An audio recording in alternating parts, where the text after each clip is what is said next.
Friend, welcome to the new episode of my channel. আমি সৌম্যজিৎ। এই মুহূর্তে আমি কথা বলবো আমাদের অ্যামাজন প্রাইমের লেটেস্ট মুভি অগ্নি বলে সিনেমাটা নিয়ে। তো অগ্নি সিনেমাটা কেমন হলো, এটার প্রডিউসার হচ্ছেন ফারহান আখতার মানে এক্সেল এন্টারটেনমেন্ট, এবং তার সঙ্গে এই ছবির যে কাস্ট, সেই ছবির কাস্টের মধ্যে রয়েছেন দিব্যেন্দু, প্রতীক গান্ধী এবং তাছাড়াও অনেক সাপোর্টিং কাস্ট। তো এই সিনেমাটা কেমন লাগে? দেখুন, সত্যি কথা বলতে এই সিনেমাটা নিয়ে আমার সেরকম ভাবে খুব একটা এক্সপেকটেশন ছিল না। আমি যখন এই সিনেমাটার ট্রেলার রিভিউ করেছিলাম, সেই সময় আমার ট্রেলারটা ভালো লেগেছিল, কিন্তু আমার যে সেই লেভেলের একটা এক্সপেকটেশন কখনোই ছিল না এই ছবিটা নিয়ে।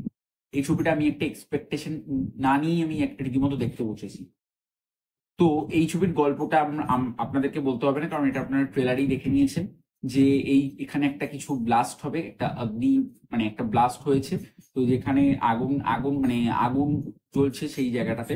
তো সেখানে গিয়ে দিব্যেন্দু এবং প্রতীক গান্ধী মানে তাদের যে টিম, সেই টিমটা কিভাবে সেটাকে আটকাবে, বা এখানে কার জীবন যাবে কার জীবন যাবে না, এর থেকে বেশি জানতে হলে আপনাদের নিকটবর্তী সিনেমা হল বলতে বলতে অভ্যাস হয়ে গেছে, তো অ্যামাজনে গিয়ে এই ছবিটা দেখে ফেলতে হবে।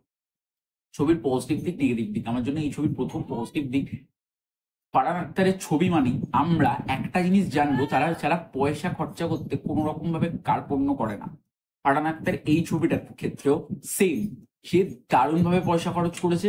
এই ছবিটা তার একটা মানে মানে একটা হাই বাজেটের সিনেমা। এই সিনেমাটার মধ্যে যে গ্রাফিক্স দেখানো হয়েছে, যেরকম ভাবে ছবিটা প্লট বিল্ড আপ, ব্যাপক। এখানে কালার কারেকশন থেকে শুরু করে ব্যাপক। এখানে যে আগুনের যে পোর্শন গুলো, ওই পোর্শন গুলো দিতে মেন কালার কারেকশনের দরকার হয়, জাস্ট ব্যাপক। এই ছবির যে প্লট, সেই প্লটটা ভীষণ স্ট্রং। এই ছবিটার গল্প দিয়ে একটা কিন্তু আউটস্ট্যান্ডিং সিনেমা বানানো যেতে পারতো, কিন্তু এই ছবিটা খুব ডিসেন্ট সিনেমা এই কারণেই হয়েছে, আমি সেই ব্যাপারেই আসছি। তো এই ছবিটার যে প্লট, সেই প্লটটা ভীষণ ভালো, ভীষণ স্ট্রং প্লট। এবং এই ছবিটার মধ্যে যে কাস্টদেরকে নেওয়া হয়েছে তারা ভীষণ ভালো কাজ করেছে, তাই তো দিব্যেন্দু, প্রতীক বা তাদের যে সাপোর্টিং কাস্ট তারা ভীষণ ভালো কাজ করেছে। এই ছবির মধ্যে ইমোশনাল যে পোর্শন গুলো, সেগুলো কিন্তু ভালোভাবে ওয়ার্ক করেছে। এটা কিন্তু ছবির একটা very very very positive point. এবার যদি চলে যাই আমি ছবির নেগেটিভ পয়েন্টে, এই ছবির প্রথম নেগেটিভ পয়েন্ট শুরু হচ্ছে, এই ছবির মধ্যে এক্সট্রা প্রচুর বাজে জিনিস ঢোকানো হয়েছে। যেরকম প্রতীক গান্ধী তার ছেলেকে, তার মামা দিব্যেন্দু কি করছে কি বলছে, এইগুলো রীতিমতো ঢোকানোর কোনো দরকার ছিল না। এই জিনিসগুলো দিয়ে ছবিটাকে অত্যাধিক ঘেজিয়েছে। যেরকম আমরা অ্যামাজনে একটি ছবি দেখেছিলাম, এই এরকম টাইপেরই ছবি, পিপ্পা। তো সেই ছবিটার প্লটটা কত সুন্দর, সেই ছবিটার যে গল্পটা কতটা স্ট্রং, সেই ছবিটার একটা আউটস্ট্যান্ডিং ছবি ছিল পিপ্পা। আমি রিভিউ করেছি, আমার চ্যানেলে রিভিউ আপনারা চাইলে দেখে আসতে পারেন। পিপ্পার গল্পটা কত স্ট্রং, এই ছবিটা এই অবস্থা হয়ে গেছে। তো এই ছবিটাতে প্রথম তো এই গেজিয়েছে এক্সট্রা। এই ছবির যে সেকেন্ড হাফের মধ্যে অনেক গন্ডগোল আছে।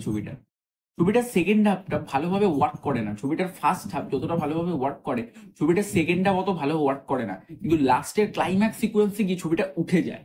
যে ছবিটা একটা আন্তাবড়ি ছবি লাগে, একটা জোড়া তাপ্পি দিয়ে বলা যায় না, জোড়া তাপ্পি দিয়ে ক্লাইম্যাক্স সেরকম হয়ে যায়, ঠিক থাপ করে উঠিয়ে দেয় ছবিটাকে। তো যাই হোক, এই ছবিটা নিয়ে আমার কোনো এক্সপেকটেশন ছিল না, তাও খুব ডিসেন্ট লেগেছে ছবিটা আমার। এই ছবিটার জন্য আমার personal rating obviously 3.2 out of 5। তো তোমরা চাইলে দেখে আসতে পারো, দেখে জানাও কেমন লাগলো। আর ভিডিওটি ভালো থাকলে একটা লাইক করো, কমেন্ট করো, যিনি কেমন লাগলো শেয়ার করো, চ্যানেল নতুন হয়ে থাকলে সাবস্ক্রাইব করে বেল আইকনটি ক্লিক করো। আজকের নতুন দেখা হচ্ছে নেক্সট ভিডিও, ততক্ষণ সবাই ভালো থেকো। Bye bye.